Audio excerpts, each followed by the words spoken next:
Another comment is about the surface. In that particular modeling, I presented result for the flat surface. We model it as a perfect flat surface. But if you are not comfortable with that, we can suggest a situation that surface has corrugations. And we can prepare corrugation in our model either deterministic way by assigning some function, even very vigor one, or stochastic. This is example, left and right are examples of stochastic type of corrugation. And we have distribution with Gaussian autocorrelation plot for surface cut and with the power law. We can combine them. We can use another types of distribution depending on the material, and basically this information is not known, so it's a matter of trials and errors. Then we see what model fits better for that material. But again, I have to repeat, molecular specificity is explicitly present in the theory, so that you want to know what happens when you change gold to something more cheaper, like a polymers or glass or whatever, and everything can be reflected in the theory. Where do we use it? That was the microscopic, nanoscopic level. We use boundary condition to solve hydrodynamic equation for the flow inside of those porous materials, nanocavities like this, or for example larger structures, I even don't know how to call them. We can calculate scaled sedimentation velocities, we can calculate scaled angular velocity for nanoparticles in Stokes flow. And next level is to apply it for large molecule translocation through the nanopores. If the size of the pore is large, for example, lambda is the size of the pore and r is a, so to speak, gyration radius, boundary condition may be not very important. But if we narrow pore size, boundary condition becomes very important. And as a matter of fact, in order for such a large biomolecule to move through the membrane or this polymeric matrix, it has to be unfolded first. And in the language of physics, it has to overcome entropic barrier. We don't calculate, and I do believe that experimentalists don't measure entropy. Also, could be some techniques, but what we can calculate is the free energy.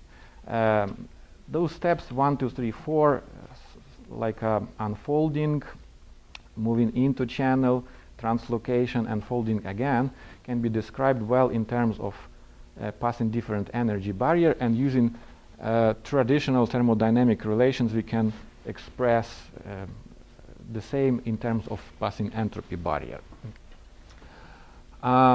People who were involved into that project, except me and Sergey, of course, this is our group leader Andriy Kovalenko, Kengo Echiki, Takeshi Yamazaki, Professor Jed Harrison, and also some help we obtained from Wolfgang Wagner from Ruhr University at Bochum, who helped in very precise description of thermodynamic states of water.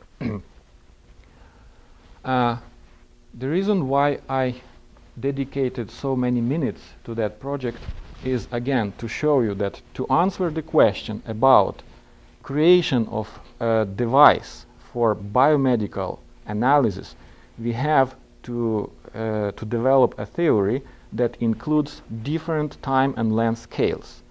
We start from quantum chemical calculation of molecules to obtain the geometry of the molecule and partial charges. This is a quantum level.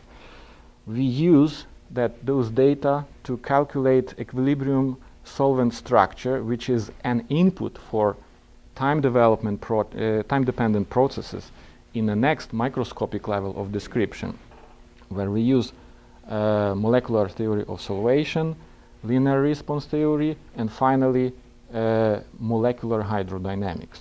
So all ranges of time and scale.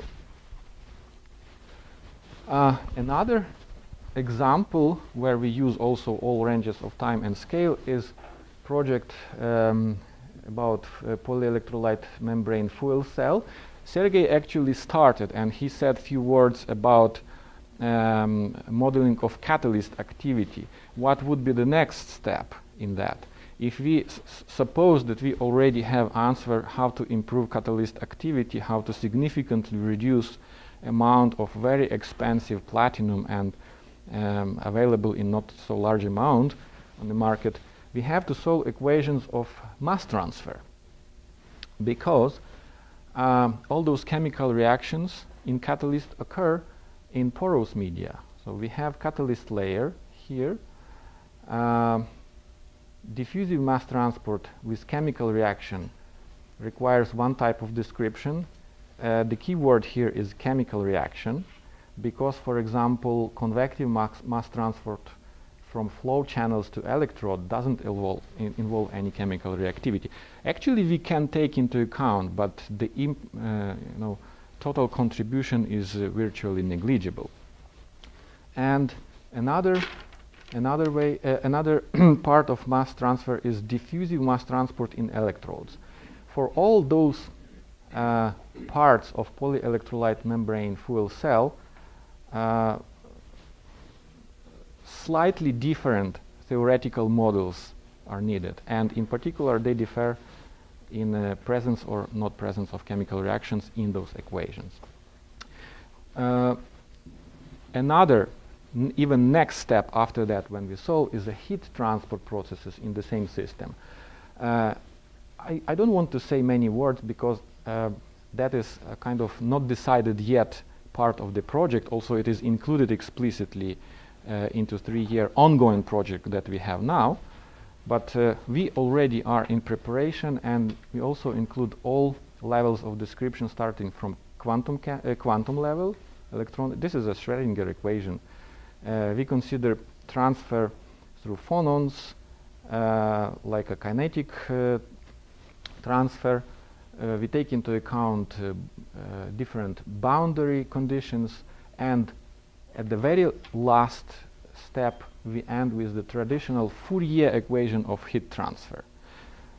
This is phenomenological equation, but it involves transfer coefficients which are supposed to be known. But how do you know them unless you measure or calculate? Measurement in this system is hardly possible because of complexity of the system. So here is another example when theory and experiment work together, but theory has a little bit more advantage because of very high complexity for measurement. People involved into that project, except me and Sergey, again, group leader Andriy Kovalenko, Dr. Tokarev. This is Jijun Zhang from Institute for Fuel Cell Innovation in Vancouver. He works on catalysis, and people in his group. Dr. Simon Liu is colleague in a sense that he is also from the modeling group. Coordination is made by C.U. Ye from Ballard Power System. He is principal research scientist in that place. And AFCC and New Cell Systems are two other companies directly involved in the project. AFCC duty in this project is rather a coordination of what we do in theory and modeling and experiment in other institutes, and what companies want from us. Because as indirect participants in AFCC, you can find Daimler and Ford, two big companies. They want eagerly very much to come to market with fuel cell batteries for their car of new generation.